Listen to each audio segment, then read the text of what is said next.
My name is Daniel Prescott, 29 years old, single. I'm a lawyer trying to carve out a place for myself in the relentless hustle of Boston, Massachusetts. I live in a small rented apartment on the 5th floor of an old building, where the smell of toasted bread from the bakery downstairs wafts through every morning. The apartment is nothing special: a worn-out sofa, a desk buried under papers, and a bookshelf filled with law books I rarely touch anymore. But I don't complain. This is the life I chose, the path I charted when I left Newport, Rhode Island, the place where I was born, raised, and where memories of my family cling to me like the salty breath of the sea. Newport isn't just my hometown, it's a part of my very being. The cobblestone streets, the winds from Narragansett Bay, and the grand old mansions from the Gilded Age, they all shaped my childhood. Our family home, a $1 million mansion, sat on a tree-lined street shaded by oaks. That's where I used to run around on the lawn, listen to my mother's lullabies, and hold her hand as we strolled along the shore. My mother, with her warm smile and ocean blue eyes, left me when I was just 6 years old. Cancer came swiftly, taking her before I could even grasp what loss meant. All that remains are fragmented memories: her voice, the scent of her perfume, and the feeling of my small hand nestled in hers.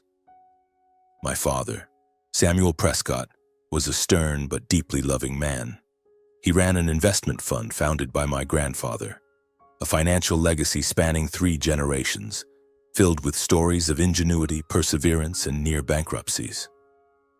My father never boasted about his work, but he always took pride in our family. "Daniel," he would say, his voice deep and steady, "money can vanish, but family is forever." As a child, I didn't fully grasp the weight of those words, but they've stayed with me, etched into my heart like a lifelong lesson. My father owned an antique Rolex, an heirloom passed down from my grandfather. That watch was more than an expensive object. It was a symbol of the Prescott family. Its stainless steel case had aged over time. The glossy black dial with its delicate hands and the worn leather strap still exuded elegance. My father only wore it on special occasions: a significant gala, an event for the investment fund, or simply when he wanted to remind me of our roots. "One day, Daniel," he once said, his eyes gleaming, "this watch will be yours. It doesn't just tell time, it carries our family's history." I smiled and nodded, though back then I only saw it as a beautiful object. Now I understand it's a thread connecting me to my father, my grandfather, and the generations before them. Our family wasn't just my father and me. After my mother's death, my father remarried Linda when I was 7. Linda was a distant woman, not malicious, but there was always an invisible wall between us. Along with Linda came Jacob, my half-brother, the son of my father and Linda. 8 years younger than me, Jacob was a bright kid, but always looked at me with wary eyes as if I were a stranger in my own home. I didn't blame him. When Linda and Jacob entered our lives, I was too young to fully understand the complexities of family, but old enough to feel the shift in the air. My father tried to keep things balanced. He still hugged me, told me stories about my grandfather, and taught me how to tie my shoes. But Linda and Jacob made me feel like I didn't quite belong. Family dinners always left me uneasy. My father sat at the head of the table asking about my schoolwork or sharing stories from his youth. Linda would smile, but her smile was cold, as if she were merely playing a role. Jacob was quiet, only glancing at me when he thought I wasn't looking. Once I caught him holding my father's Rolex, examining it with a mix of curiosity and longing. "Don't touch it," I said, my voice sharper than I intended. Jacob shrugged, put the watch down, but his eyes seemed to challenge me. "You'll see." That moment unsettled me, though I couldn't pinpoint why. Perhaps it was the undercurrent of rivalry, a gap that Jacob and Linda never tried to bridge. At 18, I left Newport to attend college in Boston. I wanted to escape the shadow of Linda and Jacob, to build a life of my own. My father supported me, though I could see the sadness in his eyes. He handed me the keys to his 1965 Mustang, smiled, and said, "Your path, Daniel." Go, but don't forget your roots. I hugged him, promising to visit often. But life has a way of pulling you off course. College, law school, then long days at a law firm. I got swept up in the grind, only calling my father a few times a month. Trips back to Newport became rare, and whenever I called, Linda was often the one to answer. Your father's fine, Daniel. Focus on your career, she'd say, her voice sweet but cold. I wanted to hear my father's voice, but she always steered the conversation elsewhere or said he was busy. Once I heard his voice in the background, faint as if he were trying to say something. But Linda quickly cut in. He's resting, Daniel. Next time, okay? Something felt off, but I brushed it aside. I was busy. I trusted her. And I was wrong. Boston became my home, but not a place where I felt I belonged. My work as a lawyer consumed most of my time. I worked for a small law firm, fighting every day to prove myself. Cases, late nights, drafting contracts, tense meetings. They all made me lose sight of what mattered more. I told myself I'd visit my father, call him more often, but I kept getting pulled into a new case, a new deadline. I didn't know that back in Newport, my father was facing a challenge far greater than anything I could imagine. A challenge I only discovered when it was too late. The Rolex has always lingered in my mind. My father said he'd leave it to me, not for its material value, but because it was a bond between us, between me and my grandfather. Between me and the generations before. I don't wear watches often. I'm not one for flaunting. But whenever I think of it, I feel a warmth in my chest. It's a reminder of my father, of the days he taught me to fish at the harbor, of the times he laughed heartily when I spilled juice on his shirt. I never expected that watch to become the center of a storm about to hit, a storm that would upend my life and reveal secrets I could never have imagined. Everything began on a Tuesday morning as I sat in my law office, surrounded by stacks of papers and a cold cup of coffee. My phone buzzed and I saw Linda's number. I hesitated, my finger hovering over the screen. Calls from Linda rarely brought good news. Usually she'd call for a perfunctory check-in, her voice sweet but icy, or to assure me that my father was fine. But this time her tone was different, urgent, trembling, as if she were holding something back. Daniel, you need to come to Newport now. Your father, he's not okay. I felt the blood freeze in my veins. Not okay how? I asked, my voice tightening. Linda stammered, mumbling something about my father being ill, that he'd grown very weak, that I should get to the hospital immediately. I don't remember what I said next, only that I grabbed my coat, rushed out of the office, and drove my father's old Mustang to Newport with a mind in turmoil. Questions swirled in my head. My father was sick? Since when? Why hadn't anyone told me sooner? When I arrived at the hospital, the sight of my father shattered my heart. He lay in bed, gaunt, his skin pale, his once bright eyes now cloudy and sunken. A ventilator hummed beside him, a tube running across his mouth. A nurse stood quietly adjusting the equipment. My father couldn't speak, couldn't move, only looked at me with eyes full of pain and regret. I took his hand, feeling his frail fingers try to squeeze back, as if he wanted to say something he no longer had the strength for. Dad, I whispered, tears welling up. I'm here.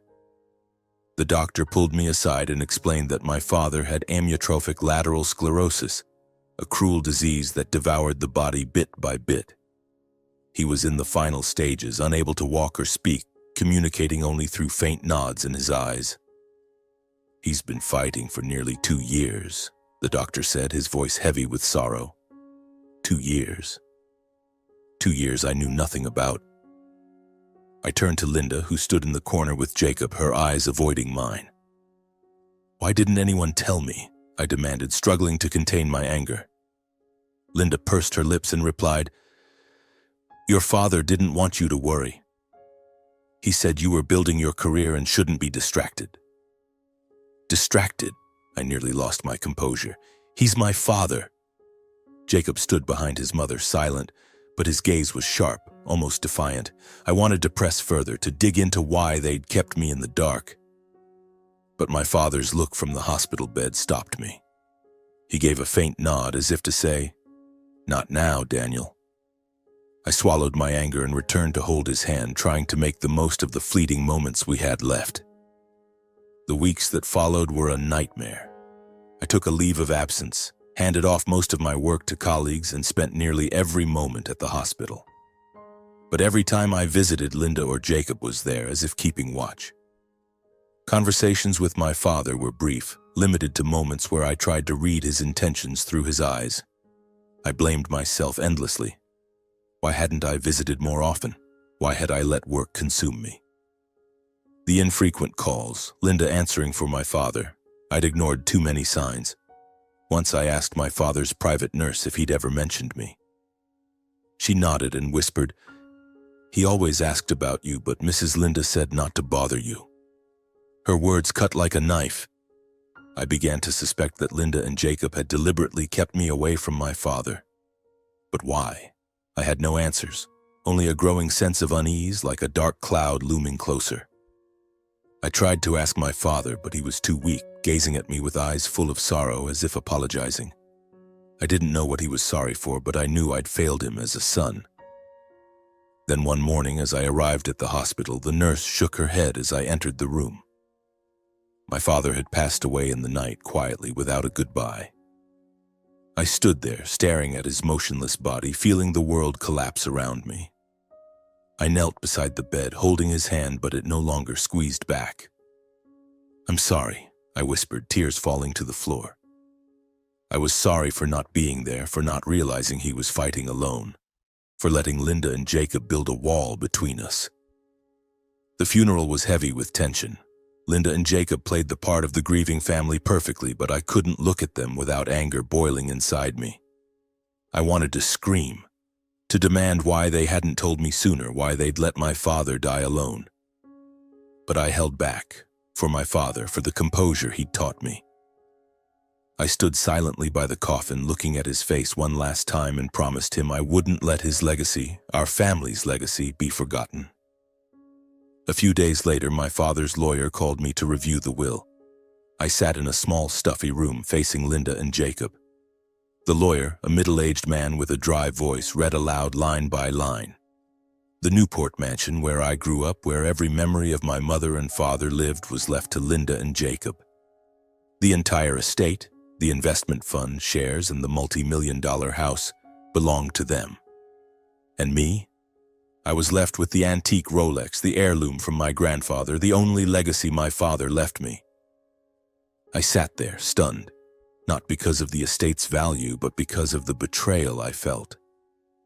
The house where I'd run through the grass, where I'd listened to my father's stories, now belonged to Linda and Jacob, people who always treated me like an outsider.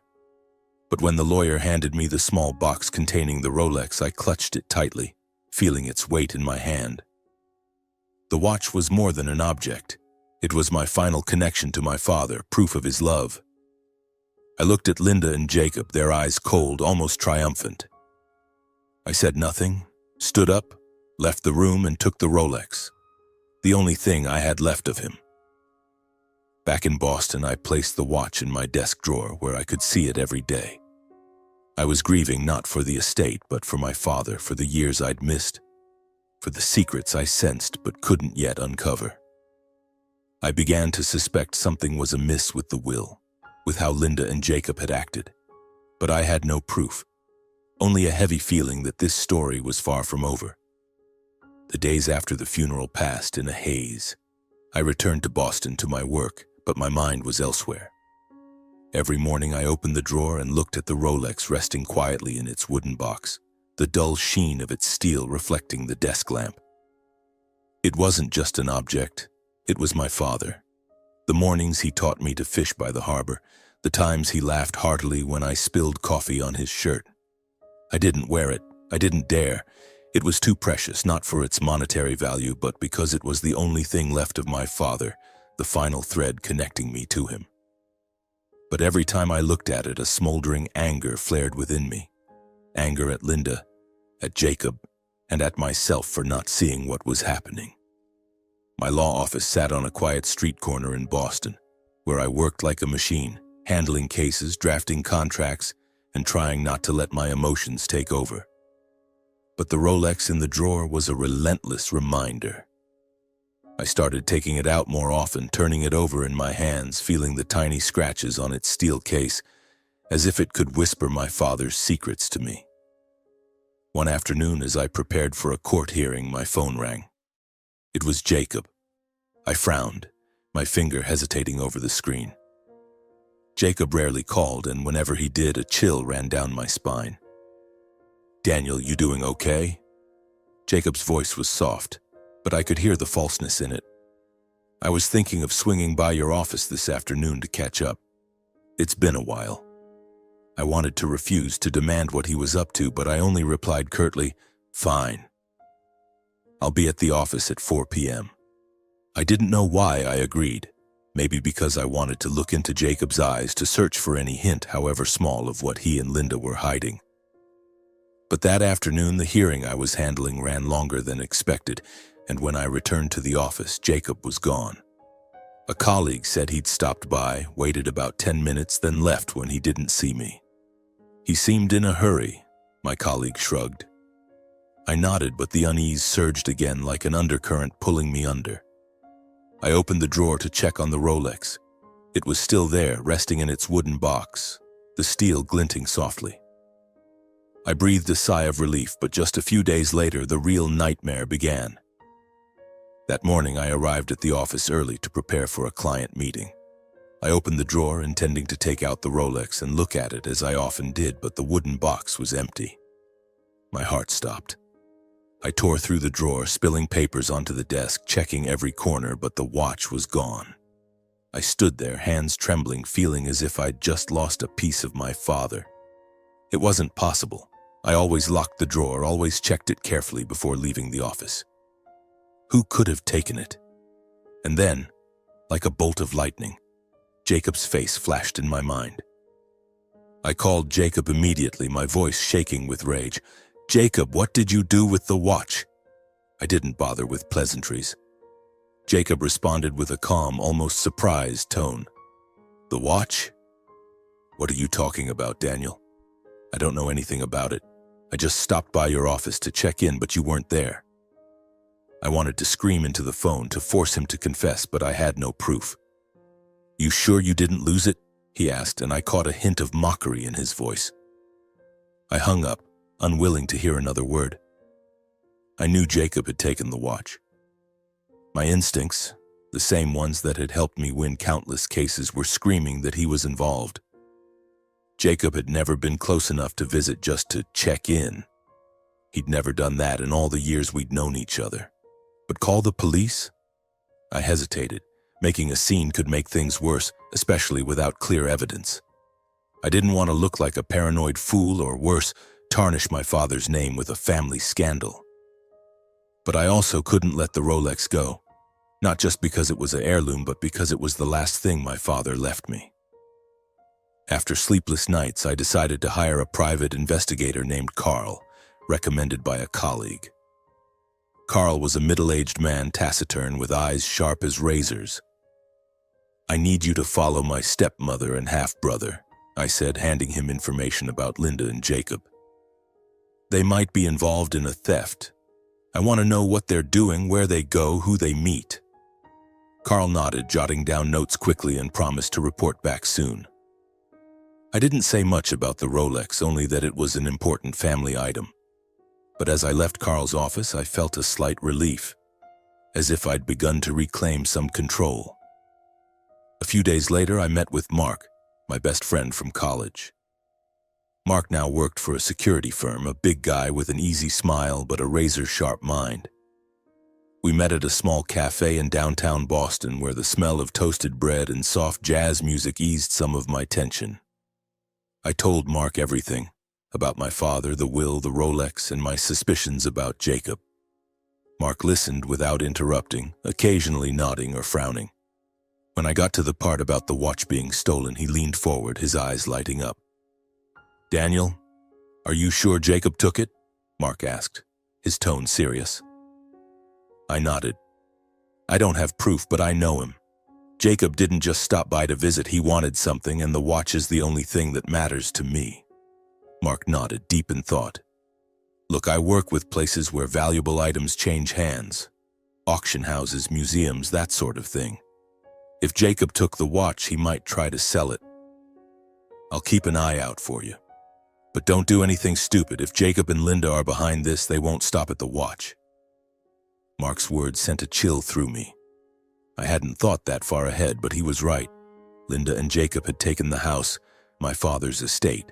The Rolex might just be one piece of their plan. Anger surged again, but this time it was laced with determination. I would get the watch back, not just because it was an heirloom, but because it was my way of protecting what my father left behind. Thanks, Mark, I said, gripping his hand tightly. I need you now, more than ever.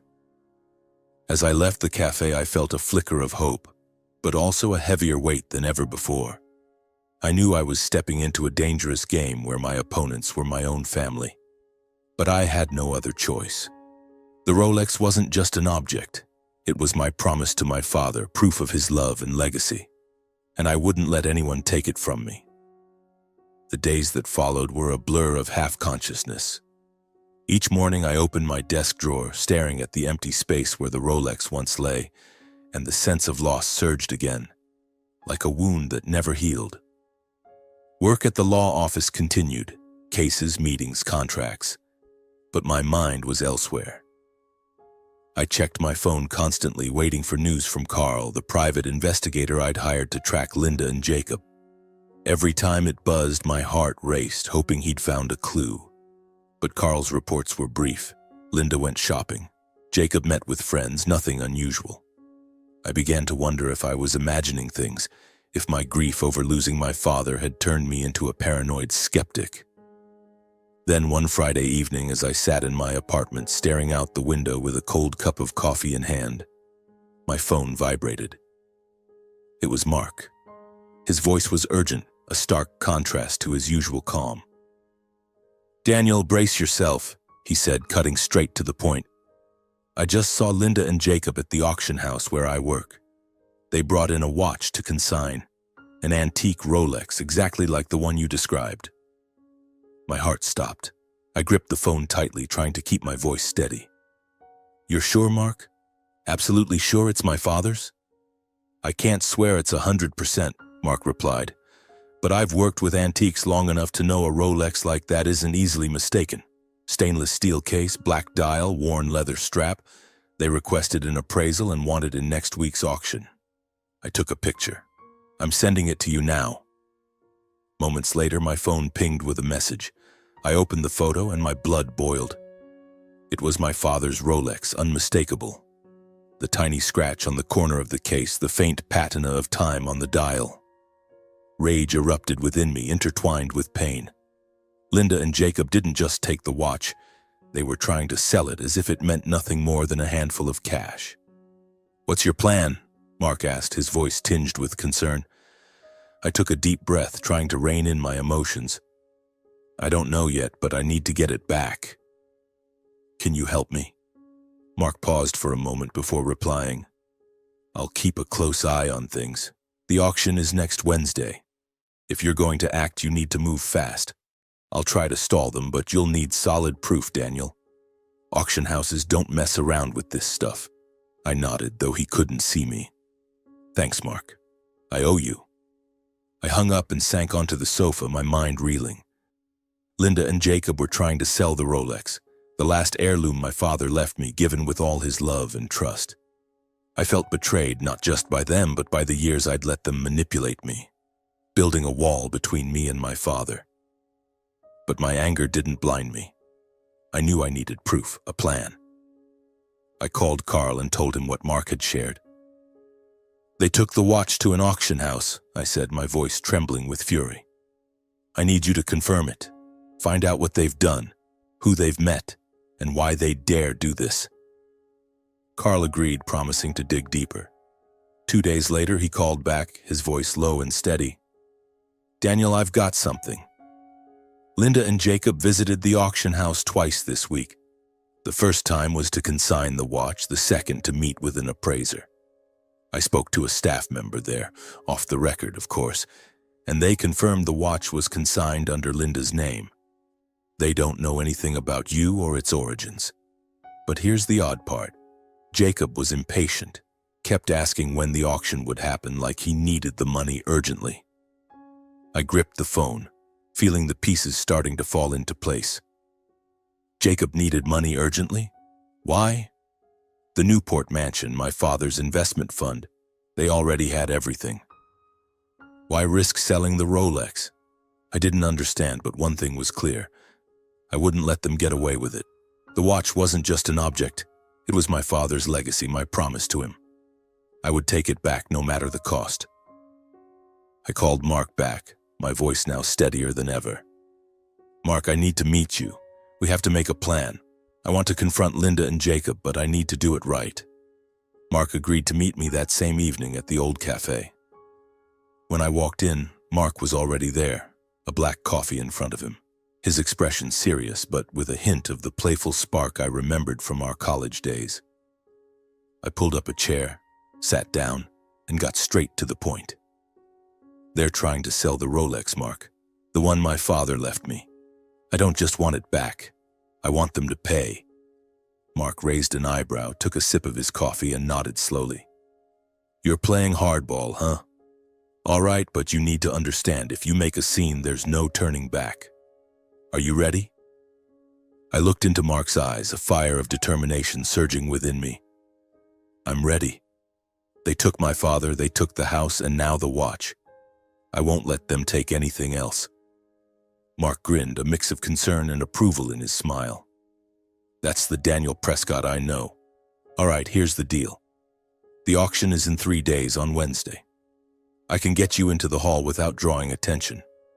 I know how to handle the security team, but what do you want to do once you're there?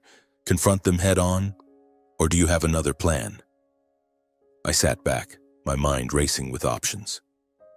Part of me wanted to go to the pre-auction appraisal, prove the Rolex was mine, and reclaim it quietly. Mark had suggested it. The auction house always verifies the provenance of items before they hit the floor. And if I could provide evidence, they'd have to return the watch.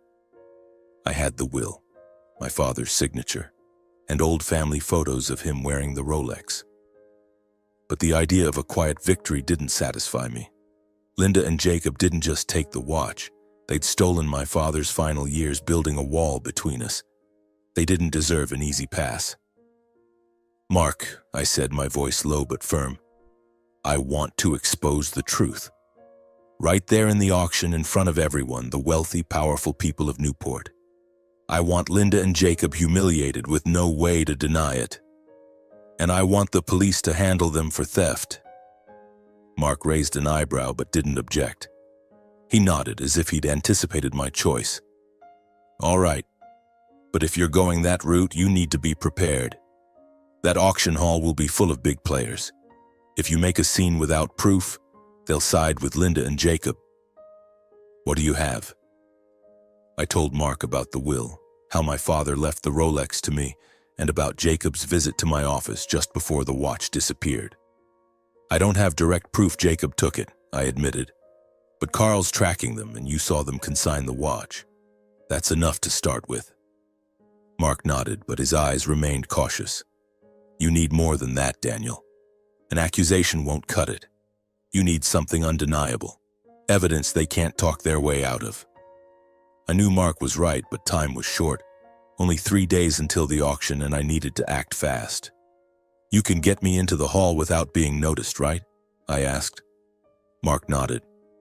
I know people on the security team. I can get you in as a guest, but you have to stay calm until the right moment. If you're going to expose them, make it flawless.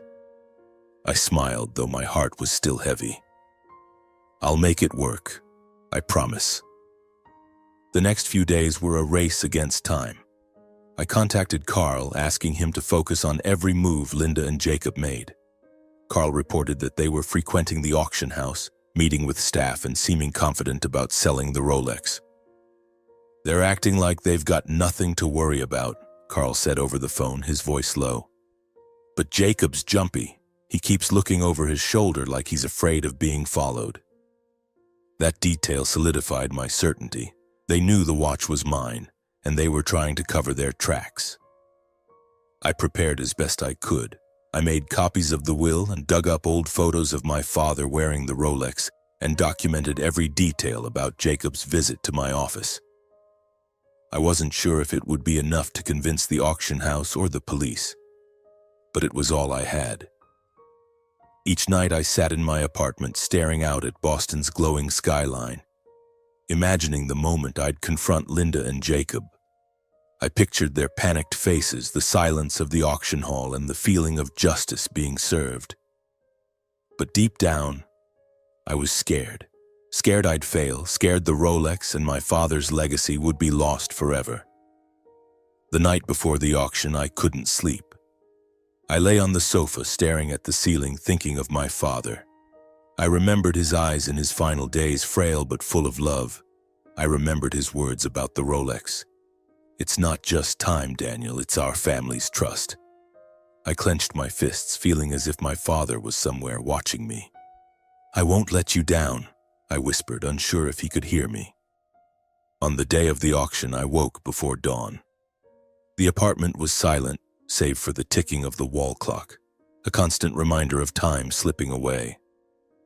I put on a black suit, tied my tie carefully, and checked the stack of papers in my briefcase. Copies of the will, photos of my father, and notes about Jacob. I wasn't sure if they carried enough weight to convince anyone, but they were my only weapons. Driving my father's old Mustang to Newport, my heart pounded, not from fear, but from something fiercer. I was fighting for my father, for the promise I'd made to myself during those long, sleepless nights. The auction house was an elegant old building with marble columns and warm golden lights. Inside, the atmosphere was opulent to the point of suffocation. Men in expensive suits, women adorned with sparkling jewelry, and the hushed murmurs of Newport's elite. Mark was waiting for me at a side entrance where security was checking the guest list. He clapped my shoulder and whispered, "Stay calm, Daniel. You're in. I'll be nearby, ready if anything goes sideways." I nodded, trying to maintain a composed exterior, though a storm raged within me. Mark led me through a backstage corridor where staff bustled about preparing for the auction. I caught glimpses of the items on display, antique paintings, porcelain, glittering jewelry, but my eyes locked onto a small wooden box on an appraisal table. My father's Rolex. I recognized it instantly, even from a distance. The stainless steel case with its tiny scratch at the corner, the glossy black dial, the worn leather strap.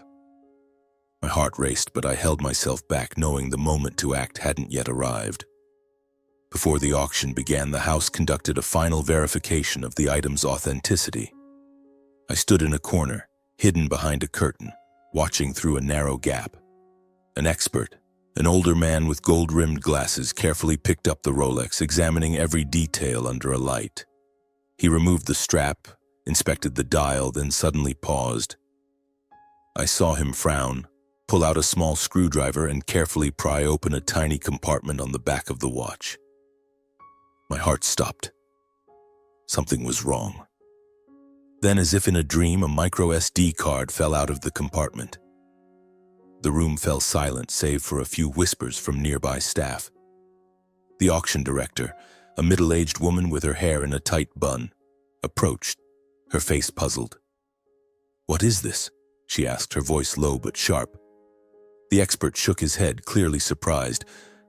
"I don't know, ma'am. We should check its contents before proceeding." The director nodded, motioning for a staff member to take the card to the technical team. Mark, standing beside me, whispered, "You see that? Something's off. What do you want me to do?" I clenched my fists, struggling to stay calm. "Wait," I replied, my voice trembling. "If there's something on that card, I want to know what it is before I act." Mark nodded, pulling out his phone to text someone on the security team. I felt like I was standing on the edge of a precipice. What was that card? Why was it in the Rolex? I thought of my father, his pained and regretful eyes in his final days. Had he hidden something, a secret he couldn't voice? A chill ran down my spine, not from fear, but from the sense that the truth was drawing near, like a wave about to crash and sweep everything away. Mark pulled me from the shadowed corner and led me to a small waiting room where we could hear updates from the technical team. Minutes later, his phone buzzed. He read the message, then looked at me, his eyes alight. "Daniel, they checked the card. There's a video on it. They're preparing to play it for the organizers to ensure transparency. You need to brace yourself. I don't know what's on it, but if it's tied to your father, this could be what you need." Blood rushed to my head, my heart pounding so hard I could hear it in the silence. Mark placed a hand on my shoulder and whispered, "You okay?" "We need a plan, Daniel. If that video proves something, you have to decide how to use it." I nodded, wiping away a stray tear. "I want to be in the main hall. When they play that video, I want to be there, standing in front of Linda and Jacob. I want them to know I've seen everything." Mark looked at me, his gaze a mix of concern and resolve. "All right, I'll get you in. But promise me, Daniel, don't let your emotions take over. This is your shot." I nodded, feeling like a warrior heading into battle. The Rolex, the micro SD card, the video, they were pieces of a puzzle I didn't fully understand. But one thing was certain. The truth was close, and I wouldn't let it slip away.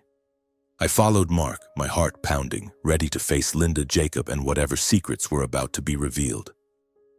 The auction hall was bathed in warm golden light, but the atmosphere was cold, taut, like a violin string about to snap. Rows of red velvet chairs were filled with unfamiliar faces, collectors, Newport's wealthy elite, and the curious gazes of high society.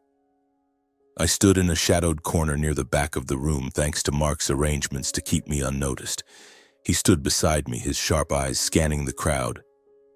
"They're over there," he whispered, nodding toward the front row. I followed his gaze and my heart tightened. Linda, in an elegant black dress, sat ramrod straight, her face as cold as stone. Beside her was Jacob in a dark blue suit, but I noticed his hands clenching tightly as if trying to hide his nervousness. The auction began as any high-end event would. The director, the middle-aged woman with her hair in a tight bun, introduced each item with a smooth, polished voice. An antique painting, a porcelain vase, a string of pearls, all fetched dizzying bids. I stood there, hands in my pockets, trying to stay calm, but with each passing minute, my breathing grew harder. The Rolex was next, and I knew the moment of truth was approaching. Mark placed a hand on my shoulder and whispered, "Wait for it, Daniel. Don't move until the video plays." Then the moment arrived. The director introduced the Rolex, her voice ringing through the microphone. An antique Rolex, stainless steel case, black dial, original leather strap, an heirloom from the early 20th century. A staff member held up the watch, placing it under the spotlight, and I saw the steel glint, the small scratch on the corner of the case, a mark of time of my father. The crowd murmured, a few raising their bidding paddles, but then the director raised her hand, signaling a pause. "Before we proceed, we need to address an issue," she said, her voice tinged with hesitation. "During the appraisal, we discovered a hidden micro SD card inside the watch. For transparency, we will now play the contents of the video." The hall fell silent. I glanced at Linda and Jacob. Linda maintained her icy composure, but Jacob shifted in his seat, his eyes wide with panic. My heart pounded, threatening to burst from my chest. Mark gripped my arm and whispered, "This is it. Stay calm." The large screen at the front of the hall lit up and my father's image appeared, gaunt, frail, lying in a hospital bed surrounded by tubes and machines. His voice, trembling but clear, echoed through the speakers. "I am Samuel Prescott. If anyone is watching this video, please find my son Daniel Prescott. I don't have much time left." Each word from my father pierced my heart like a dagger. He spoke, his voice weak but resolute, revealing that Linda and Jacob had coerced him into signing the will when he was no longer fully lucid. "They forbade me from contacting Daniel," he said, his eyes glistening with tears. "They kept me like a prisoner in my own home, denying me access to my friends, my lawyer. I tried to reach my son, but I was too weak. Daniel, if you see this video, I'm sorry. I wasn't strong enough to protect you, to protect our legacy." He paused, drawing a labored breath through the ventilator. Please find Daniel. Tell my son the truth. I felt as if the world had crumbled beneath me. Tears streamed down my cheeks, but I didn't wipe them away.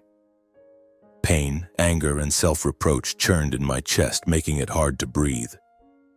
My father had tried to protect me, to tell me the truth, but I hadn't been there. I'd let work consume me, allowed Linda and Jacob to build a wall between us. I wanted to scream, to run to him, to say I was sorry, that I loved him. But he was gone, and all that remained was his frail voice echoing through the hall, a final testament. The hall was deathly silent, then erupted in whispers. I looked at Linda and Jacob. Linda's face had paled, her hands clutching her purse tightly, while Jacob bowed his head as if trying to hide from the crowd's stares. The director signaled a pause in the auction, her voice trembling. We need to further verify the provenance of this item. We ask for your patience. I couldn't stay still any longer.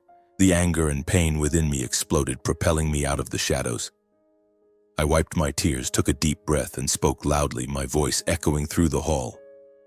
I am Daniel Prescott. Every eye turned to me, sharp as arrows. That Rolex belonged to my father, Samuel Prescott, and it was left to me in his will. It was stolen by Linda and Jacob Prescott, who are sitting right there. I pointed at them, my voice trembling with rage but steady in resolve. They didn't just take the watch. They stole my father's final years, coerced him into signing a fraudulent will, and now they dare to auction off his legacy. The hall buzzed with murmurs. Linda shot to her feet, her voice shrill. You're lying. You have no proof. Jacob tried to pull her back down, but his eyes were wild with panic like a cornered animal. I stepped closer, locking eyes with them. Proof? That video is proof. My father told the truth. How you kept him from contacting me, how you forced him to sign the will. And this watch, I pointed to the item on the table, is mine. You took it from my office, Jacob. I know you were there. Jacob opened his mouth to deny it, but his voice faltered, incoherent. The crowd's whispers grew louder, some pointing at Linda and Jacob. The director raised her hand, trying to restore order, but I wasn't done. I've called the police, I said, my voice resounding. They're on their way. You'll answer for everything, for theft, for deception, and for what you did to my father. Linda's face went white, her attempts to speak choked off. Jacob's head hung low, his hands trembling. Tears burned my cheeks, but I let them fall. I stood there, facing them, facing the entire hall, feeling as if I'd finally done what my father wanted, protected his legacy, defended the truth. Mark stepped beside me, whispering, You did good, Daniel. Let the police handle the rest. As I looked at the Rolex on the table, its steel glinting as if speaking to me, I felt my father was still here, watching over me. I had kept my promise to him, not just for the watch, but for love, for justice, and for family. The auction hall still buzzed with whispers as the main doors swung open. The sharp sound of police officers' boots echoed on the marble floor, cutting through the stifling silence. 4 officers in dark blue uniforms entered, their steely gazes sweeping the crowd.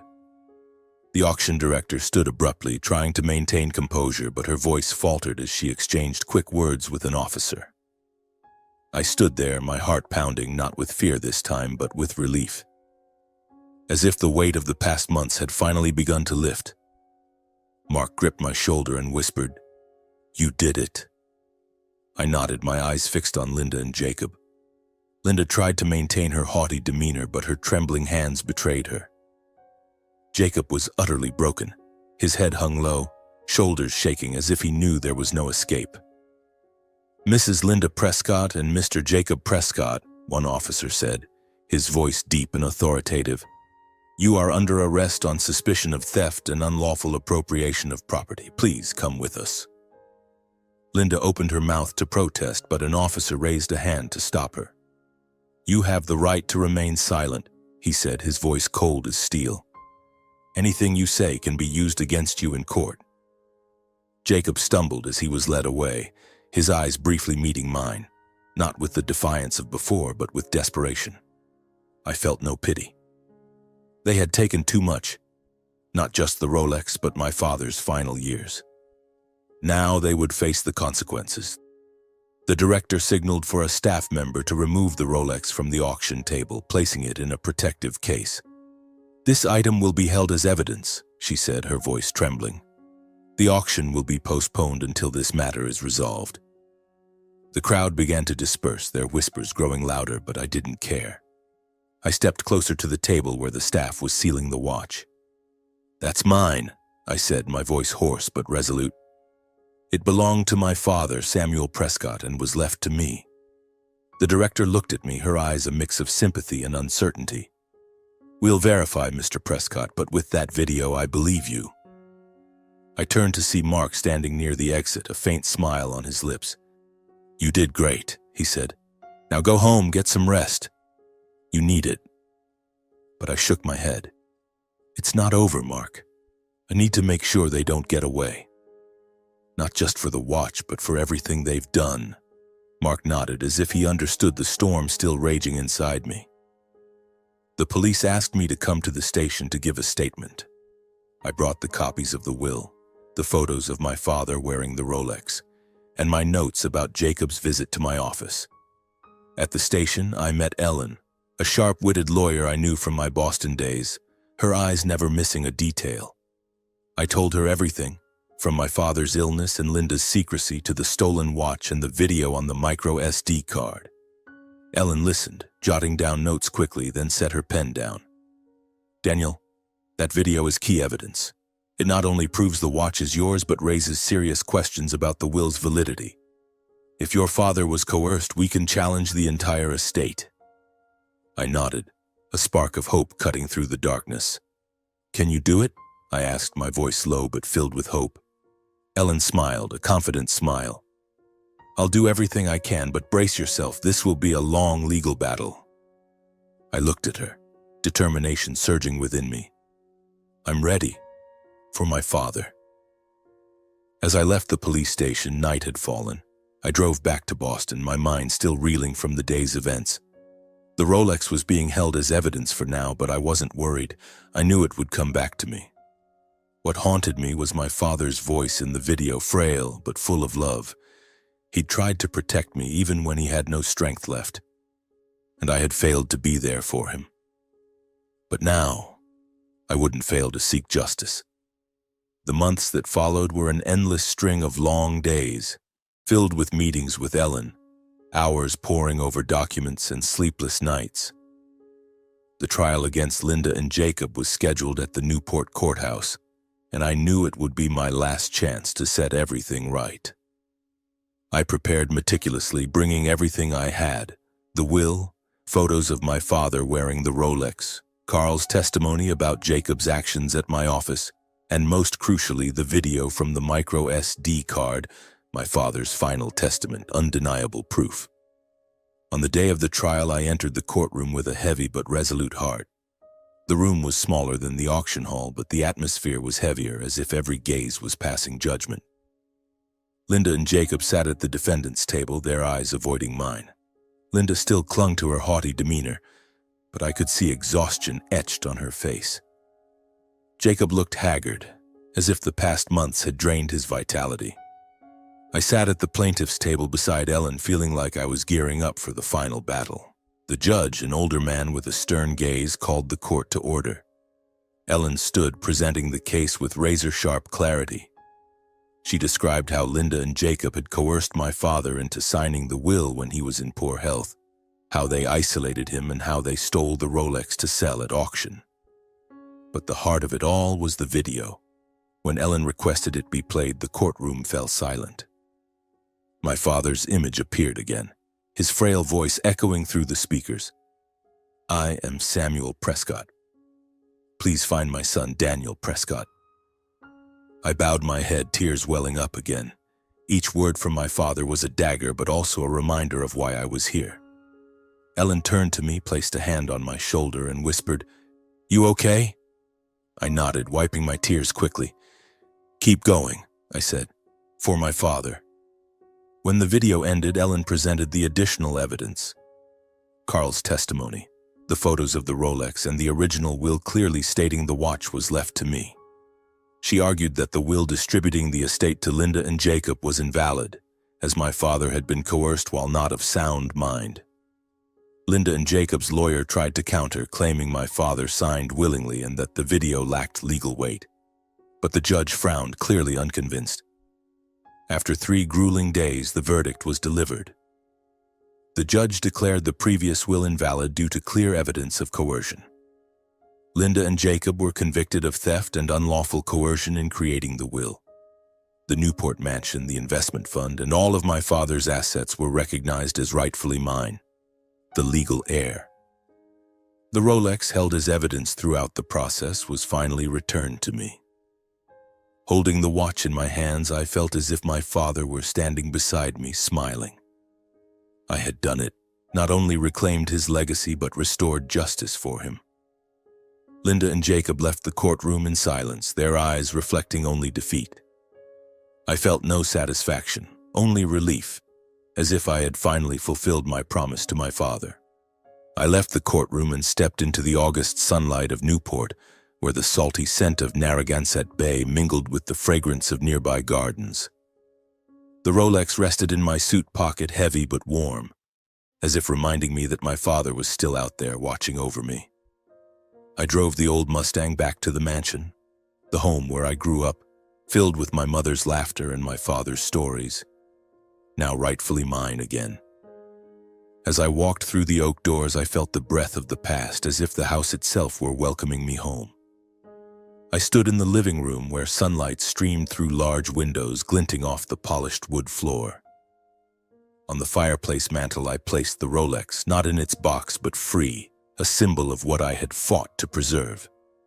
I looked at it, its steel gleaming in the sunlight, and remembered my father's words in the video. Don't let them take it. I did it, Dad.